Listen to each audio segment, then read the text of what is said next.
Am I the a-hole for hanging up on my MIL after she planned a family Thanksgiving trip that excluded me? I, 30F, have recently been really sick. It started a few months ago, and since then, my life has completely revolved around being in and out of the hospital, getting infusion treatments, and dealing with the exhausting side effects. Some days I can barely get out of bed, and the physical toll has been immense. Through all of this, my husband has been my absolute rock. He has taken care of the cooking, cleaned the house, driven me to medical appointments, and held my hand when the pain and anxiety became too much to bear. I truly do not know what I would do without him, especially given our current living situation. Last year, we made the massive decision to move states. We didn't do this for career opportunities or personal preference. We did it because my in-laws explicitly asked us to. They have a very micro family, just my mother-in-law, father-in-law, and my husband's brother, and they claimed they wanted to stay close to us as they aged. It was a huge adjustment for me. I packed up my entire life and left behind my support system. Because of that move, I don't have any family or close friends here besides them. I am completely isolated in this new state, relying entirely on my husband and hoping for some semblance of family connection with his parents. Since our move, however, the reality of the situation has been incredibly disappointing. My in-laws have never once come to visit us at our place, except for one single occasion right after we bought our house. Even then, they stayed for exactly 1 hour, barely looked around, and left abruptly to beat traffic. That was it. On the other hand, we have driven to them over 15 times. It is an hour each way, and under normal circumstances, a 2-hour round trip is manageable. But with my health deteriorating, that drive now completely wipes me out and actively risks my health. The vibration of the car, the sitting posture, and the sheer exhaustion from the infusions make it a miserable experience. Despite knowing this, they still expect us to always go to them. My husband has asked them several times for help, practically begging them to come to our side of town instead, but they always make excuses as to why they can't visit. The kicker is that both my mother-in-law and father-in-law are retired. They have no job obligations, no rigid schedules, and plenty of free time, yet the effort is entirely one-sided. What is going on now has pushed things to a complete breaking point. My mother-in-law and my husband happen to share a birthday, which has always created a bit of an intense dynamic around that time of year. Recently, she called his phone while we were sitting together in the living room. She put the call on speakerphone, and she started by saying it would be fun if the whole family went on a week-long trip to celebrate their mutual birthday and couple it with the upcoming Thanksgiving holiday. My husband immediately looked over at me, knowing my medical schedule. He told her right away that he would need to check with me first since I have ongoing hospital appointments, and of course he has his actual job to manage. The moment he mentioned checking with me, my mother-in-law's tone shifted. Without a hint of hesitation, she told him it was best that I just stay home and rest, while everyone else went on the trip. Hearing those words come through the speaker felt like a physical slap in the face. I was sitting right there, listening to her casually disinvite me from a major family holiday under the guise of concern for my health. My husband didn't even hesitate. He immediately told her no.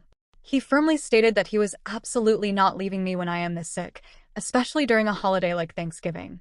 He tried to compromise, asking if we could postpone the trip until I completed my current rounds of treatment, or if we could just stick to doing something local so everyone could be included without compromising my health. That was the moment my mother-in-law dropped the bomb.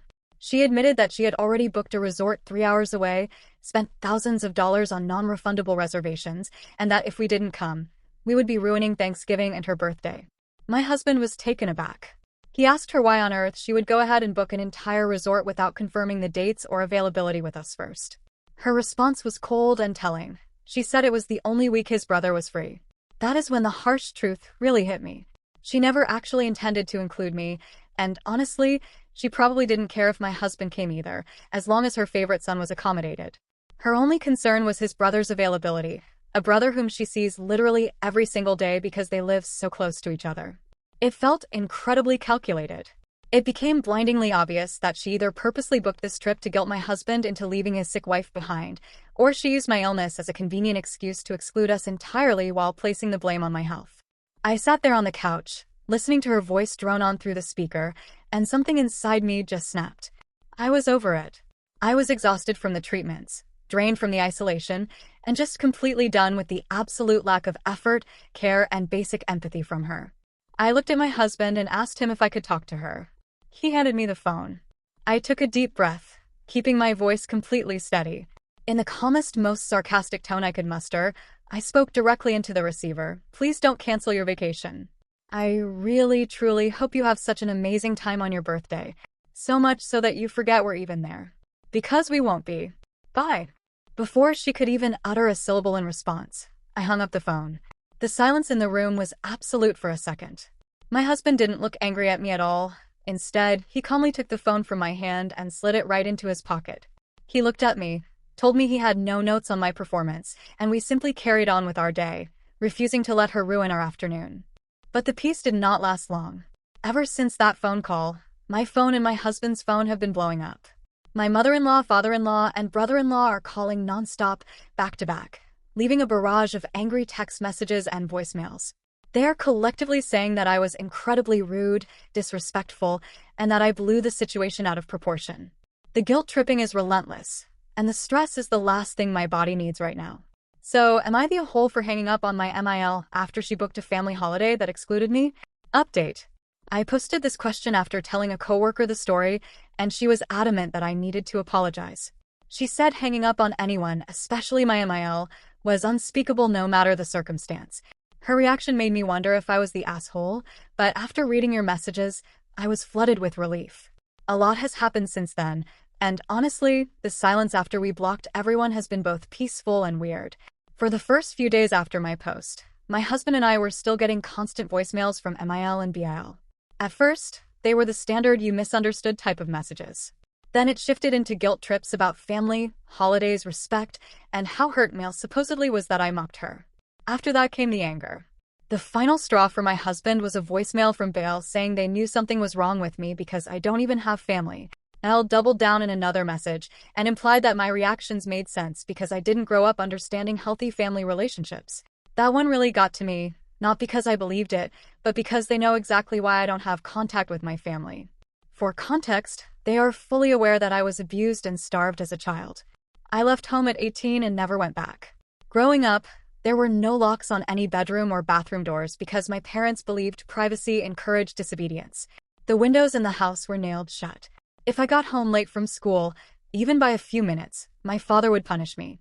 Sometimes that meant getting hit. Sometimes it meant kneeling on rice for hours. Everything in that house revolved around control. People weren't allowed over, and eventually friends stopped asking. The house had a huge security gate and cameras everywhere. Kids at school used to joke that I lived in Fort Knox because the whole neighborhood could see it from the street. At the time, I laughed with them because it was easier than explaining anything. The only thing my parents valued was achievement. Good grades weren't encouraged. They were demanded.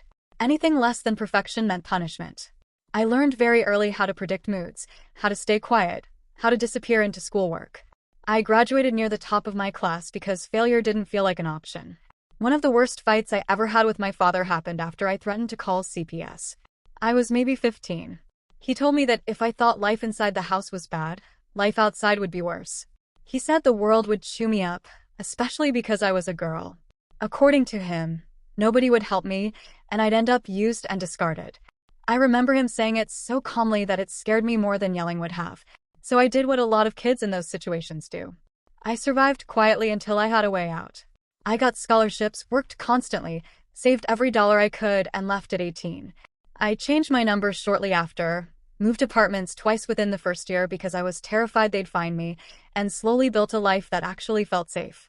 It took years before I could sleep through the night without waking up anxious over tiny sounds in the house. Even now, certain things still trigger me in ways I can't fully explain. My husband knows all of this. His family knows all of this too. Which is why hearing my MIL weaponize it against me felt disgusting in a way I wasn't prepared for.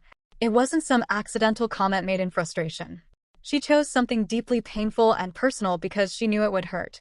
My husband listened to the voicemail once, looked at me, and blocked everyone immediately. No discussion. No hesitation.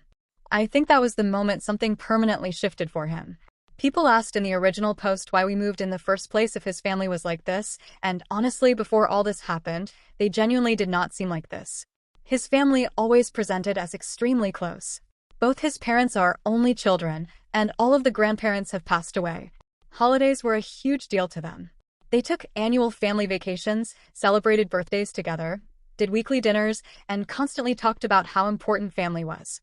My husband grew up in an environment that was basically the opposite of mine, and part of me loved that. Being around them in the beginning felt comforting because it was so unfamiliar. When Baal got engaged last year, the whole family got even more excited because he and his fiancée planned to start trying for children soon after their wedding. There hasn't been a baby in their family in 30 years, not since my husband was born, so everyone was treating it like this huge new chapter. Baal's future in-laws lived nearby and promised they'd help when the baby eventually came along. Around the same time, Mael and Baal started bringing up the idea of us moving closer too. The way they framed it made sense at the time. They talked about keeping the family close, future cousins growing up together, Sunday dinners, helping each other out, and being present in each other's lives. My husband and I talked about it seriously for months before deciding. It wasn't impulsive. We both had stable jobs where we lived, we owned our home, and moving wasn't simple. But there were positives too. I was still living within driving distance of my parents at the time, which always made me uneasy, even though we had no contact. The idea of putting physical distance between myself and that part of my life sounded good. Eventually, we found jobs that matched our previous salaries, sold our old place, bought our current house, and moved. At first, things seemed normal. We saw his family often during the first few months because we were still settling in. Then slowly, things started becoming one-sided. We were always the ones driving over. There was always some reason they couldn't come to us. Traffic. A dinner reservation. Someone was tired. Someone had plans later. Something came up with BIL. At the time, I brushed it off because I genuinely wanted a relationship with them. I think I was so focused on finally having something that resembled family that I ignored how uneven everything had become. Then my health got worse. I didn't mention specifics in my original post because I'm still uncomfortable talking about it online, but the treatments I'm getting are intense. The infusions wipe me out physically for days afterward. There are weeks where getting dressed feels exhausting. My immune system is a mess, I'm constantly at appointments, and some medications make me nauseous to the point where even short car rides become difficult. That's part of why MIL's vacation stun hurt so much. It wasn't just inconsiderate. It made it painfully obvious that my well-being ranked below convenience. A few people accused my husband of not standing up for me enough, but I want to be very clear about something. This man has been incredible through all of this. He comes to appointments whenever he can. He keeps track of medications better than I do half the time. On bad days, he works from home, so I'm not alone. He sits with me during infusions, brings me snacks I can tolerate, and somehow still makes me laugh when I feel awful. There have been nights where I've apologized for how much our lives have changed because of my health, and he genuinely looks confused every time I do. When Emil suggested he leave me home during Thanksgiving while I was actively going through treatment, he shut it down immediately. There wasn't even a pause before he said no. That matters to me more than I can explain. A lot of commenters suggested moving away again, and trust me, we discussed it. Realistically though, it's not possible right now. My treatments are tied to specialists here, and even in a major metropolitan area, getting appointments took forever. I was on the infusion clinic waiting list for almost 2 months before I could even start. Starting over somewhere else would mean new specialists, new approvals, new insurance fights, and delays in care that could seriously affect my health. On top of that, both my husband and I would need entirely new jobs because neither company has offices elsewhere. The current job market in our industries hasn't been great lately, and being someone who needs ongoing medical accommodations is not exactly appealing to employers. The biggest reason we're staying, though, is honestly my workplace. They have been unbelievable through all of this. My insurance covers 100% of my treatments and medical costs. Every infusion, hospital stay, specialist appointment, medication, all of it. I know how rare that is in the US, and walking away from it right now would be reckless. So for now, we stay put. Ironically, the upside is that his family doesn't come over anyway, so it's not like we're dealing with surprise visits. Things with BIL have also gotten complicated. Before this happened, my husband was genuinely close with him. They talked constantly, watched games together, and did all the typical brother stuff. But instead of calming the situation down, BIL fully inserted himself into it. He kept framing everything as me attacking their mother, rather than acknowledging how inappropriate the vacation situation was in the first place.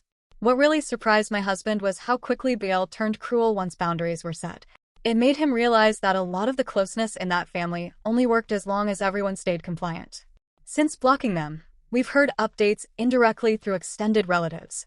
Apparently, Mal has been crying to everyone about how disrespected she feels, while conveniently leaving out the part where she told her son to abandon his sick wife during a holiday. At this point, neither of us has any interest in arguing about it anymore.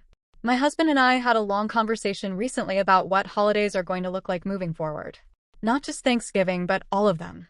We realized we've spent years arranging our schedules around other people's expectations without really asking ourselves what we actually enjoy. So this year we're starting over. Thanksgiving will probably just be the two of us. Maybe a couple friends if I'm feeling well enough. We talked about making ridiculous amounts of food, wearing pajamas all day, watching terrible Christmas movies early, and refusing to drive anywhere. Honestly, that sounds peaceful. One thing this situation clarified is that family-oriented and healthy are not automatically the same thing. Sometimes people perform closeness really well while still treating relationships like obligations and hierarchies instead of actual care. I don't regret moving here because it gave me distance from my own family and showed my husband exactly who people are when things stop being convenient. That's valuable information, even if the way we learned it sucked. As for my health, things are stable for now. Not magically better, but stable. The treatments seem to be helping slowly, even though progress feels frustratingly inconsistent. Some weeks are decent, some are rough, but at least we're heading in the right direction according to my doctors. And my husband has continued being annoyingly attractive through all of this, unfortunately. Also, thank you to everyone for your kind words, and you're right, my husband is pretty hot.